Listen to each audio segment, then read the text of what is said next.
ભરૂચના station road પર public private partnership હેઠળ નિર્માણ પામેલ સિટી સેન્ટર પ્રોજેક્ટમાં નિયમ ભંગની સામે આવતા ખળભળાટ મચી ગયો છે। ડીઆરએ નર્મદા વસ્પોર્ટ પ્રાઇવેટ લિમિટેડ દ્વારા બાંધવામાં આવેલા આધુનિક સેન્ટરના નિર્માણ માટે ખાણ અને ખનીજ વિભાગે માત્ર ₹20,000 મેટ્રિક ટન સાદી માટી ખોદવાની પરમિટ આપી હતી, પરંતુ 1,10,580 મેટ્રિક ટનથી વધુ ખોદકામ કરાયું હોવાનું સામે આવ્યું છે। આ મામલે આરટીઓ એક્ટિવિસ્ટ રાજેશ પંડિતે 2022માં અરજી કરી હતી, જેના આધારે તંત્રે તપાસ હાથ ધરી હતી। તપાસમાં કાયમ થયેલ નિયમ ભંગને લઈ ખાણ વિભાગે કંપની ₹2.23 કરોડનો દંડ ફટકાર્યો છે। આ બાદ સ્થાનિક સ્તરે ચકચાર મચી ગઈ છે। સત્તાધીશો સામે જવાબદારી નિર્ધારિત કરવાની માંગ ઉઠી રહી છે, તો નિયમોના ભંગ સામે તંત્રની કાર્યવાહીની પ્રશંસા થઈ રહી છે, પરંતુ સરકારી પરિયોજનામાં પણ આવી તપાસ જરૂરી હોવાનું તજજ્ઞો માની રહ્યા છે।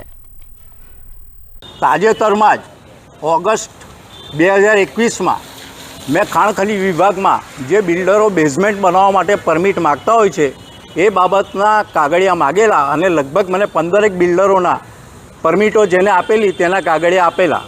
એનો અભ્યાસ કરતાં ઘણી બધી જગ્યાએ સ્થળ તપાસ કરવામાં આવેલી અને જો વધારાની માટી ખોદકામ કરવામાં આવેલી હોય તો પેનલ્ટી કરતા હતા।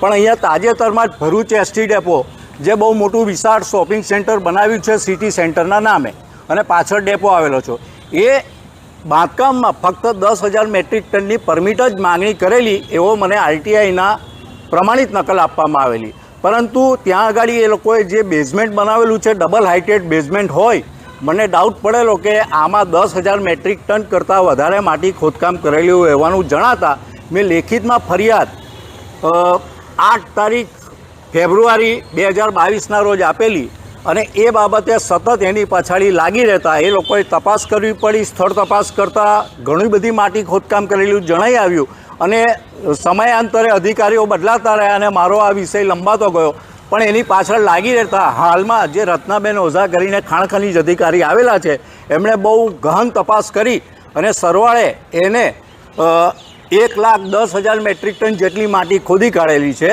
અને એનું કેલ્ક્યુલેશન કરતાં ટોટલ ₹2,23,00,000 દંડ આ મેડમે ફટકારેલો છે। બહુ આનંદની વાત છે, પરંતુ હવે વિષય એટલો જ રહેશે કે આ ₹2,23,00,000 રાજુ પંડિતના ગજવામાં આવવાના નથી, સરકારની તિજોરીમાં જ જમા થશે।